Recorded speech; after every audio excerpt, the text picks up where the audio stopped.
What's going on, guys? Chase Ghost Picks Against the Spread, GhostPicksATS.com, coming to you for Monday, March 11th, 2019. Excuse me, guys. Grab some notes and a pen here. Hope everyone had a great Sunday. Hope everyone remembered to put their clocks forward an hour, spring forward, best time of the year. And it is now time for spring and summer to begin, which couldn't be happier about that. So hope everyone had a great Sunday. Hope everyone had good weather. And it was kind of weird. I mean, everybody knows I'm a night owl. Kind of have to be in this business, to look at lines coming out overnight. But usually around 1, 2 in the morning, I try to stop, calm it down, get some, rest for a few hours, and then get back up early the next morning and get started at it. But, around 10:30 last night, 11 o'clock, when I did the video and then was breaking down the games after I had released the big top tier hockey play, if you will. Didn't want to call it top tier because it was above a top tier, but we did not release it as a red alert just because, as I said in yesterday's video, don't release a lot of hockey red alerts because still in this day and age, some local books don't take hockey plays, and I don't want people to buy the red alert and not be able to play it. And plus, red alerting money lines is really finicky. It has to be super incredible value, which, love the value of the play. It just wasn't quite low enough for me to consider the value of the play red alert, but it was certainly above a top tier. So we released it for $20. But anyway, after I had released that play and then looked down at my phone had already set an hour forward. And then I'm like, oh, God, it's going on 4 in the morning now.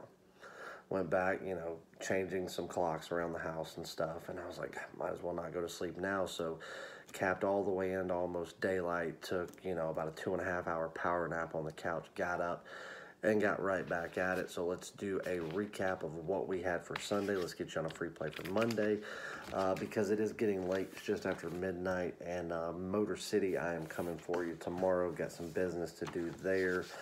Very, very early morning.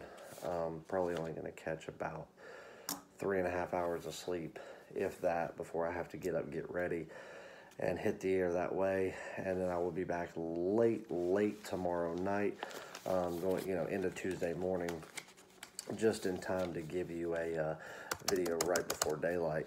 So anyway, let's discuss the big hockey play. So as I said, we released one. It was $20. It was not included in the Sunday Fun Day package. All of my normal seasonal clients got it. People that are on my, all sports seasons and, NHL seasons. My red alert seasonal people also got to play. But we did not release it as a full red alert. And that's, obviously because of the reasons that I just told you. Even though when I first wagered the bet, I wagered it as a 3-dime play, which is a normal top tier for me. Ended up about 3 hours later going through another book that I use and wagering another 2 dimes on it, doing a 5-dime play, which is my normal red alert play, sometimes higher. And it was on Calgary, on the money line.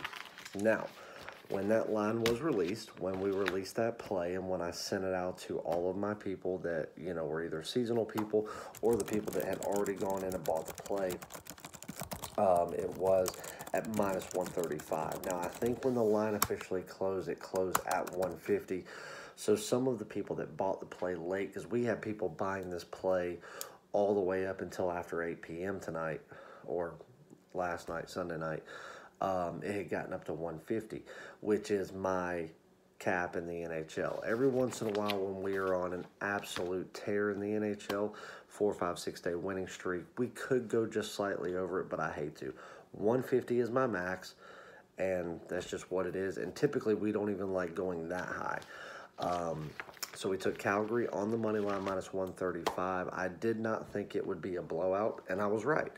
It was a very close game for most of it. Calgary started with a great goal early to take the lead, and it was always within a 1-goal game and even a tie game at 3-3 for quite a handful of minutes.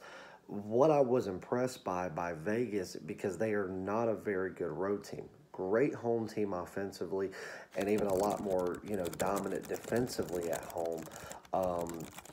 on the road, they're really nothing to be, overexcited about. I was really impressed with the way that they moved the puck around offensively.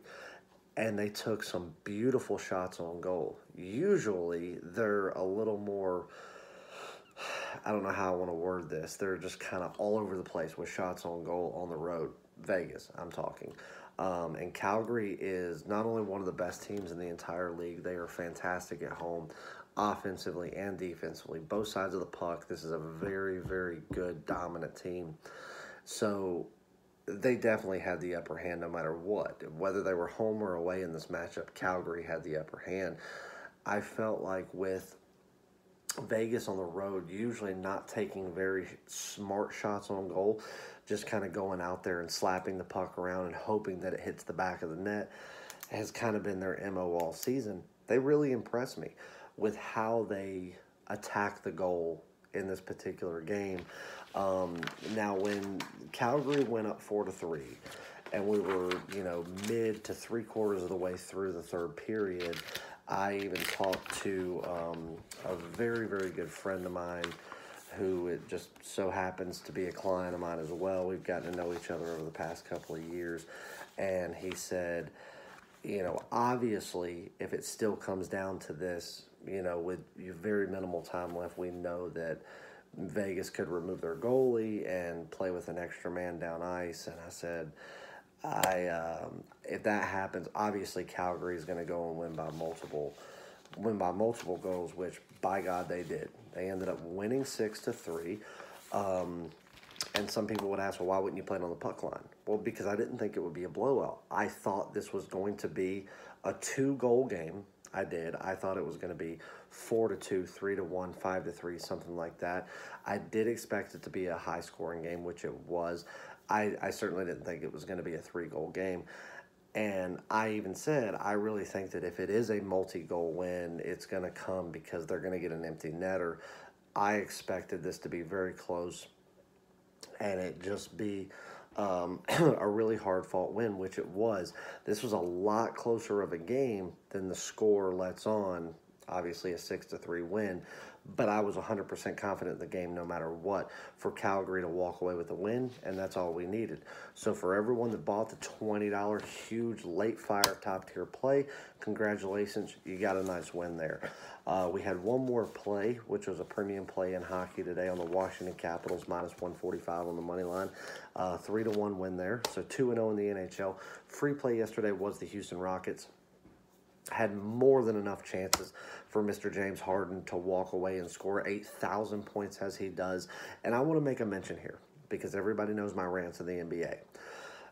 I watched a good portion of this game, and I'm sitting there listening to the announcers on this game. And there was at one portion, Harden coming down the court, playing point guard. He comes in, he goes to the right side of the perimeter, and he goes... And you know how he does this little bullshit fucking step back that he does? He did, and the step back, every time that he does it could be considered traveling. He did a double step back. He literally stepped back once off to the side and then fully steps back again, no dribbling involved, and then shoots a three-pointer and makes it. There is a referee standing within 3 feet of him, directly behind him. So... if I'm here, the referee is here. That's how close they are to each other. No call, nothing. And what was funny is the referee standing there watching nothing but James Harden. And even like I'm losing my mind at this point, watching this joke of an individual still be considered just one of the greatest when he can't even play by the fucking rules and be as good as he is. The announcer even said, he goes, oh, step back by Harden. Oh, double step back by Harden. He goes, now come on, guys. That was obviously traveling. He said, how many steps can you take before it just becomes blatantly obvious?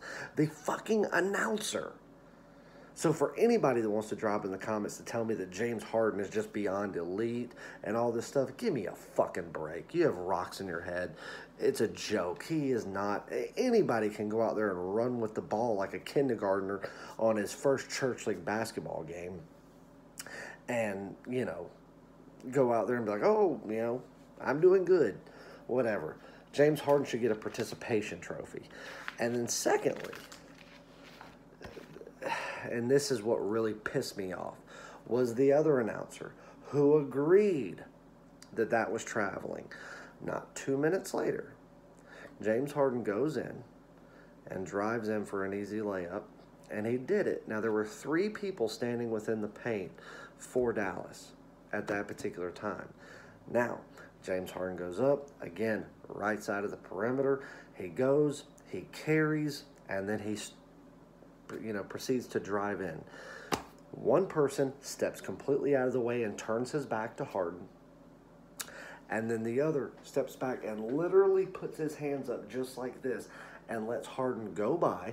Once Harden passes him, he's got 4 foot of wide open real estate, and then he lays it in.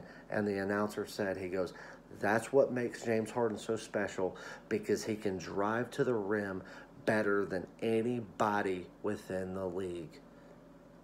Are you fucking kidding me? Are you kidding me? If that's the game that we're going to play, where you literally, people step away from you as if you have herpes that can be caught just by you breathing on someone, if that's the game we're playing, then goddammit, I want to suit up and I will score 50 a game and I will drive in on any big man and look at him with my nuts in my hand.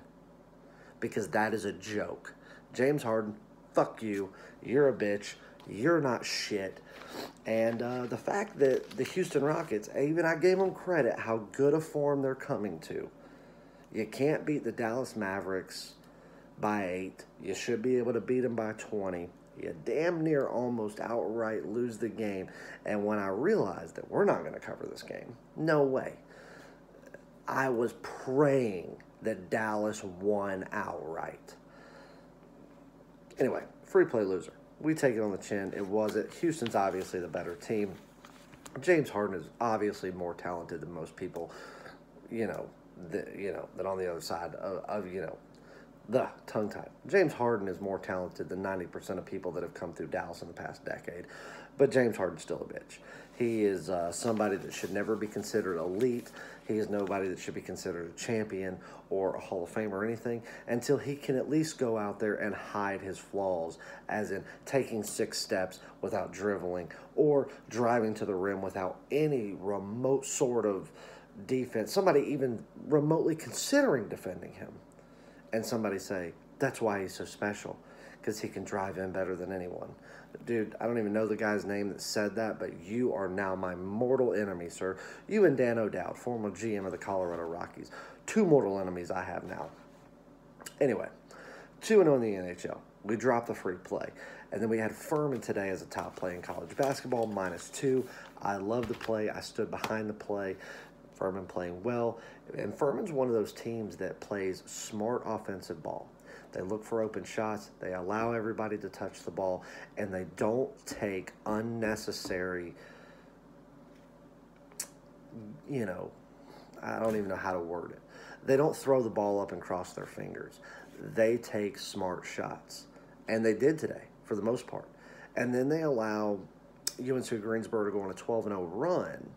And through that entire 12-0 run, Furman is taking literally miracle shots. Throw it up, hope for the best. Double defended, throwing the ball up, going out there, not having your feet set, doing all this, playing exactly the opposite of the way Furman plays basketball is the way they played for a 5-minute stretch to allow UNCG to go on a 12-0 run and Furman outright lose the game. They outright lost the game by, I think it was 3 or 4 points. They were laying 2. But you know what?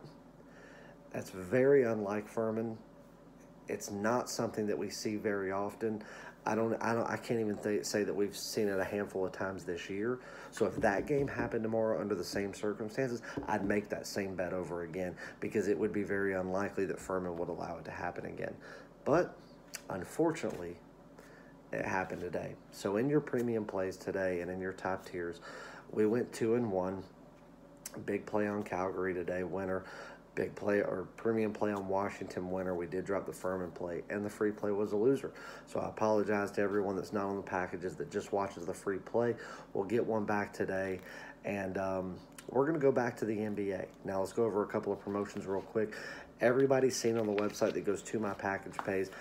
Since the beginning of the college basketball season, I've already had my March Madness package up. $99, and this not only includes the big dance, the big tournament, this includes your mid-majors. So your CBIs, your NITs, and your big dance. Every play that I release from start to finish in all those, which I don't know how many plays I'll have in each, is all going to come day to day, but you will receive all plays in all tournaments, not conference tournaments. Conference tournaments are something that are going to be going, that are going on now.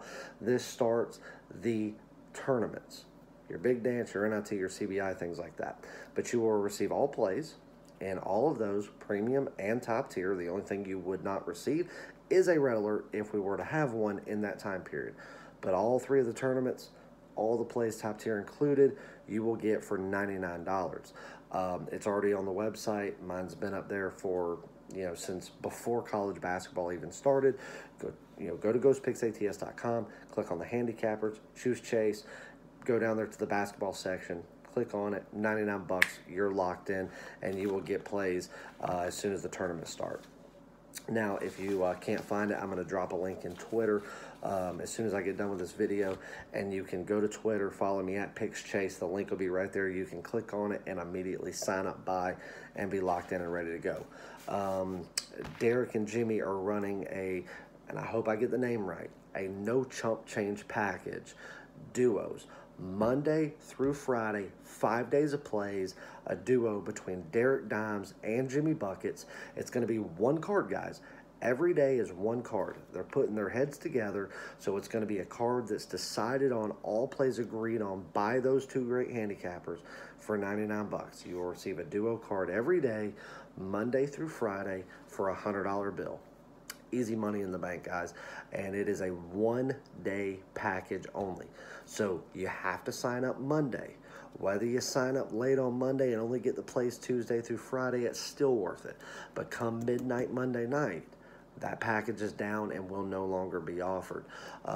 So jump on my March Madness package, $99 for all tournament plays in the big dance and NIT, CBI, yada, yada, yada, and then jump on the no chump change package. God, I hope I'm getting that name right, between Derek and Jimmy. So I believe that's it for the promotions and packages, and we've got some podcast action coming out this week that I'm excited about. We're just one step closer to MLB, which makes me excited. Now let's get you on a free play. Now, guys, a lot of these lines in the NBA are a little bit suspect today. I looked at lines between Sacramento and LA. I was looking at lines involving Charlotte and Houston. A lot of them don't make sense right off the bat. One that does make sense to me is OKC in Utah, OKC visiting Utah, Salt Lake City, and catching 3.5 points. It makes sense to me. This line makes sense to me. Now, I power ranked the game. I went over it. And even though Utah has been the better team for the longer stretch of the overall season, I don't see 3.5. I see Utah laying 1 at home. And I think this is the time of year, guys. Go back and look at years prior. This is the time of year that I'm going to get ready to say James Harden again. Fuck me running. God, yeah, mother's ass. That son of a bitch. Oh. Russell Westbrook. This is the time of year among any time. He's a fantastic ball player. He shines all year. But this is the time, right here before postseason starts, where he really shines and shows how great he is and how he is one of the few players in the NBA that can truly 100% carry a team on his back. Now, do I think Utah has been the better team this year? If we want to look at the grand scheme of things, yes. Do they have home court advantage? Yes. Do they have better defense? Yes. But do I think right here and now that they are the better team? I think it's a coin toss. But one thing Utah doesn't have is Russell Westbrook, the triple-double king, the guy that goes out there and can literally have his back against a wall, put a team on his shoulders, and run away with a win, and it's just another day at the office for him. I'm not a Russell Westbrook fan. Everybody knows that. I'm just not a fan of him. I don't care for his attitude that much. I don't care for how he knows he's good, but I got to respect the fuck out of the guy because, damn it, he's good. So I think this is a perfect spot to fade a home team in the NBA in a line that makes a lot of sense, because I think this is one of those instances where Russell Westbrook can come out and say, you know what, it's time to put everybody on my shoulders, go surprise some people, open some eyes, open some ears, and open some people's feelings about what the hell they can do postseason-wise, because you truly do have one of the more dominant NBA players taking the court tonight. So I'm going to take the 3.5 points with OKC in a game that I truly believe that they can win outright. No, I'm not taking the money line, because right now in the NBA, money lines are not smart to play. It's just not. Yeah, you can win some and lose some, but they're not smart to play. We're dialing back in the NBA. I plan on keeping it that way, so I'm going to do the smart thing. Even though I think that OKC is the better team, even though I think they can win this game outright, we're taking the 3.5 points. We're taking Russell Westbrook and the OKC Thunder, plus the 3.5, and that is your free play for the day. Guys, I love you. I mean it. Go follow me at PicksChase on Twitter. Subscribe, hit the notification bell. Jump on the March Madness package. Jump on the Jimmy and Derek duo, the no chump change package. I'm pretty sure I'm getting that name right. Any questions, shoot me an email, chase.ghostpicksats@gmail.com. And if you have any questions, again, I'm traveling on Monday. I will get back to it as quickly as I can. Be back very, very late Tuesday night, early Wednesday morning, and we'll do this again, guys. I love you, Ghost Nation. Hashtag it, get it, trending. Let's go. Good luck. God bless. Grind on. OKC plus 3.5. Go get it.